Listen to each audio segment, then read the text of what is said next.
So in today's video, we're gonna be whatever. In today's video, we're gonna see Iran forming an empire.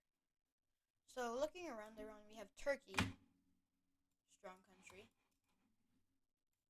Azerbaijan, ally, Armenia, ally of Turkey. No, Azerbaijan, ally of Turkey, Armenia, ally of Iran, Georgia. No, they don't border Georgia. Iraq, open. They don't touch Kuwait, which would be because then they're using navy. In Afghanistan, Pakistan, Turkmenistan, anyone. But to start off, we're gonna have them declaring war in Iraq and starting their invasion into the country. It first goes really smoothly until Turkey also declares war in Iraq on their own side and starts their push into Iraq. Both sides are looking to capture Baghdad, but Iran does first, and with that out of Turkey's sights, they start claiming lands, the border around Syria, Jordan, and Saudi Arabia. And if we go back over to Iran, Iran has cut made it huge, made it a encirclement, which both Turkey and Iran push into. Iran gets most of the land there. Turkey does get some. And going back down, the Iranians think it's start to trap Turkey in a corner until they cut off Turkey from any more Iraqi expansion. So these borders would look terrible after this, but and with this, it's just Iran versus Iraq, which goes pretty swiftly. And then Iraq surrenders the next day. So now with the peace conference, and after the peace conference, we have something that looks like this. I know it looks terrible on Turkey's end, but stepping aside from Turkey, because this is Iran's video, Iran is grown pretty big. They've gotten half of Iraq.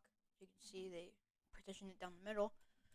Now, where do they expand? They have Kuwait, Saudi, and American-aligned country. Turkey don't want to do that yet because I think Turkey might be planning something because they asked for these lands around Syria and Jordan. But with this, we see Iran, we see Turkey declare war on Syria and Lebanon, which is kind of annoying towards Iran, because they want to expand and Turkey is doing what they want to do. So they declare war on Turkey, which then puts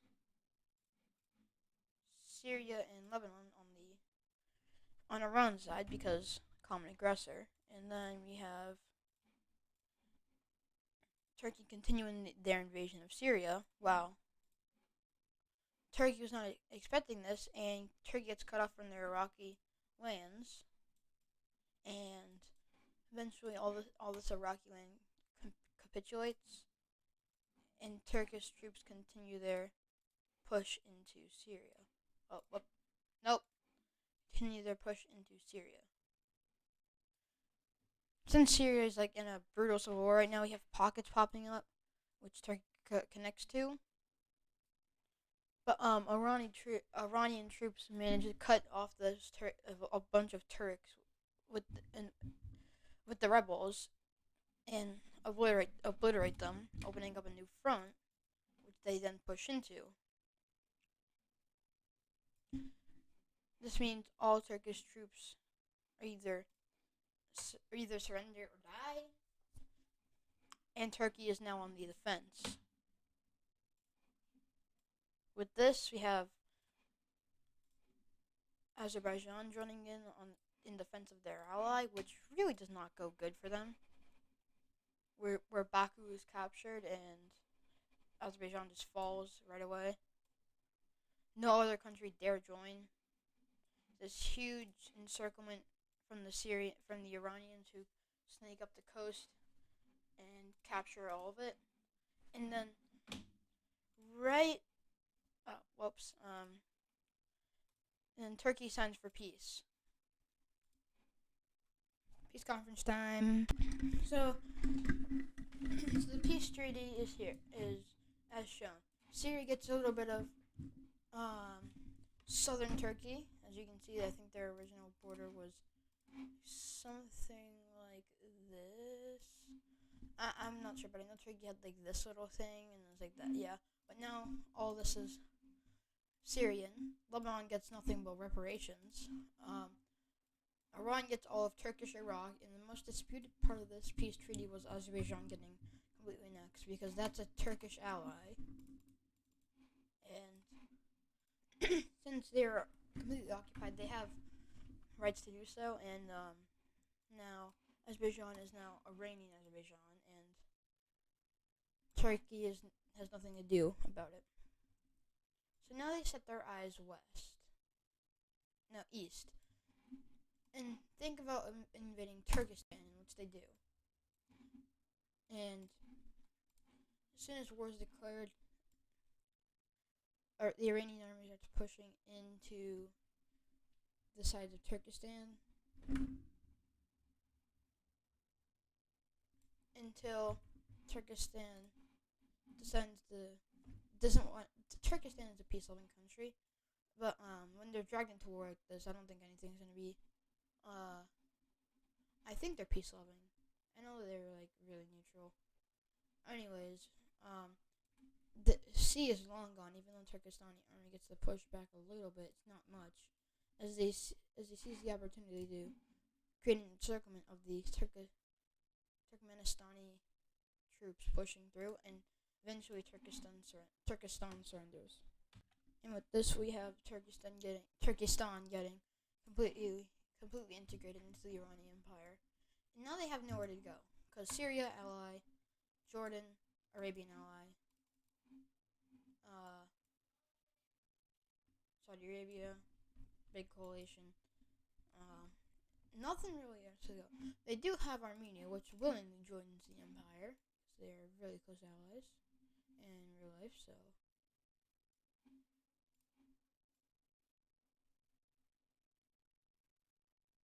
there you go. Now I have nowhere to go. So before I start this, I want to let you know that Iran is buffed for this video. Yeah, because they wouldn't be able to take on Turkey, so I buffed them. And now we have in the declaring war in Saudi Arabia, where Jordan, UAE, and Oman come to help, as well, and Yemen declares war on Saudi Arabia, with Kuwait joining, Syria joining, and Lebanon joining. Israel and Palestine just showing a neutrality land. But the first push starts over here in Jordan, where the Iranians capture almost all of the country until they do. And Saudi Arabia's not like that. Oh wait, there goes Kuwait. And now they make a landing in the UAE and the capital of Oman, Muscat, as well. But Yemen it gets pushed into, and it's really not good, because now they're getting pushed in from two sides, until they lost all their coast, but they managed to hold out as well. And back up here in these landings, they captured the capital Abu Dhabi of the UAE, and the entire country capitulates, which these little slivers are just Omani troops going to the front lines. But now they're getting cut off from coast, which eventually links up and creates another consolidated front against Saudi Arabia, which then Oman surrenders, and the liberation of Yemen is happening. Darn it. The liberation of Yemen starts. They eventually meet up with these Yemenis troops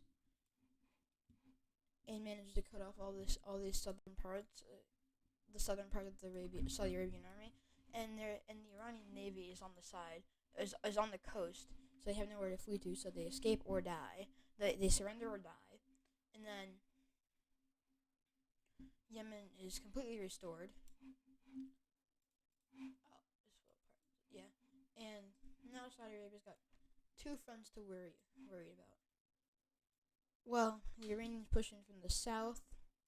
We have those Syrians, Iranian, and more Iranians pushing down, and eventually cutting off Saudi Arabia from the Persian Gulf. Now they have to rely on the Red Sea. I don't know what that is. I forgot. It's not the Dead Sea. I know Jordan has the sea, but and this is that's Suez Canal. And they get cut off from this body of water, and now are completely landlocked. Which is not good if you're Saudi Arabia right now, because now they can't export and they can't import goods. The Arabian army makes a breakthrough to catch coast, but then gets encircled and knocked out. And after seeing no hope, Saudi Arabia decides to surrender. Peace treaty time. So here we have this peace treaty. As you can see, Jordan gets partitioned between Syria and Iran, which Iran's getting like the bigger half. Because I know Jordan's like, yeah, I drew this border here. It's like this, something like that. I know Jordan, yeah, but Jordan gets annexed. Kuwait gets annexed, and Iran takes a huge chunk out of Saudi Arabia. If you're looking down here towards Yemen, they cover about half of Oman, a good chunk of Saudi Arabia, and if we look back up here towards Lebanon's getting absolutely nothing again but reparations. Yeah, but this was what if Iran formed an empire in 2022? Hope you guys enjoy, and please suggest stuff in the comments so I can do it, because I'm stupid and I can't make up ideas.